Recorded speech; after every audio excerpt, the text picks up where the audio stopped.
هل انا مرتاح؟ لا. طب فلان مرتاح؟ لا. طب فلان وفلان وعلان، محدش مرتاح يا جماعه. محدش في الدنيا دي اتخلق عشان يرتاح اصلا، لان لو حد فينا عاش حياته مرتاح نفسيا وماديا وروحيا مرتاح على الاخر، هيكذب قوله سبحانه وتعالى في سوره البلد: لقد خلقنا الانسان في كبد. والسؤال ده هيترد عليه فيديو يوتيوب كده، فيديو طويل عريض، عشان خساره في ابلكيشن ومنصه تافهه زي التيك توك. فلما ربنا في القران يقول لك خلقنا الانسان في كبد، ده معناه ان الانسان اتخلق في مشقه وتعب وعناء. طب حتى الغني، حتى الغني، حتى الملياردير عايش في مشقه وتعب وعناء. ازاي يا عم ده معاه فلوس وغني لا لا، مين قال لك كده؟ مش بالفلوس، والله الراحه مش بالفلوس، يعني بعقلك كده. لو الغني ده عايش مرتاح، القران مش قادر يقول ان في ناس عايشه مرتاحه؟ يعني القران مش قادر يقول في الايه خلقنا الانسان شويه مرتاحين وشويه لا؟ مفيش الكلام ده. القران قال ان كل الناس مش مرتاحه، يبقى كل الناس مش مرتاحه. بس الفرق فين بقى؟ ان كل واحد عايش في ضغط وهموم على قد اللي هو يقدر عليه.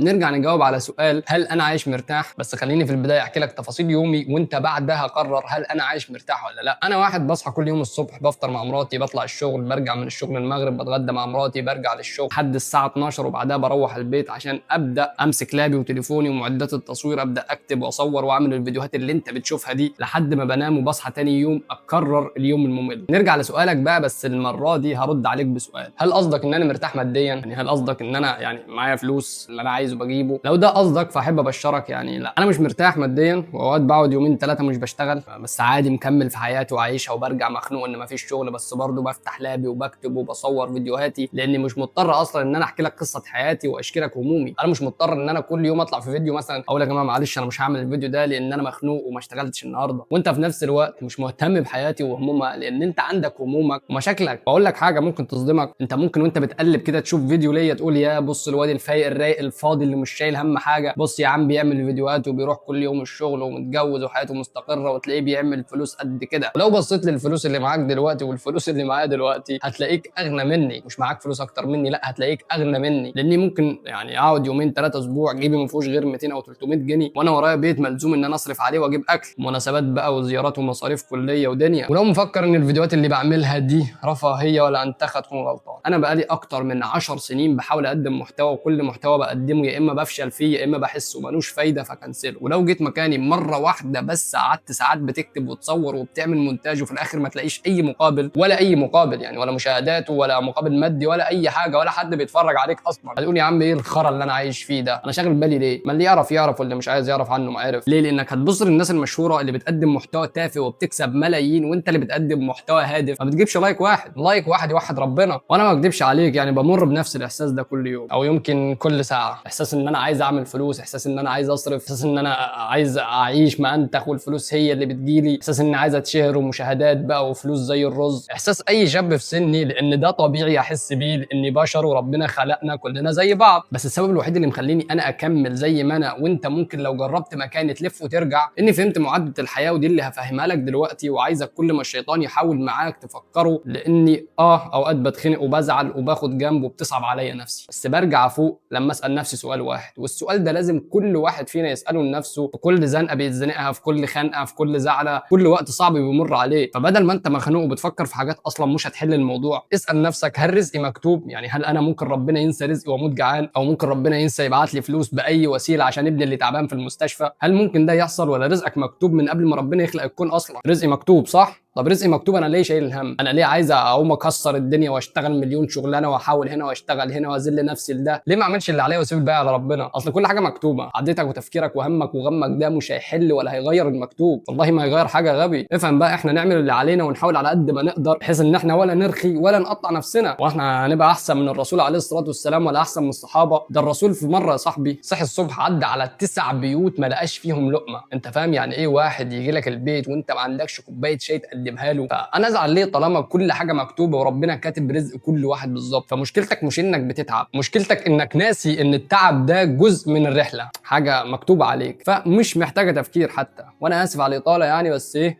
سلام.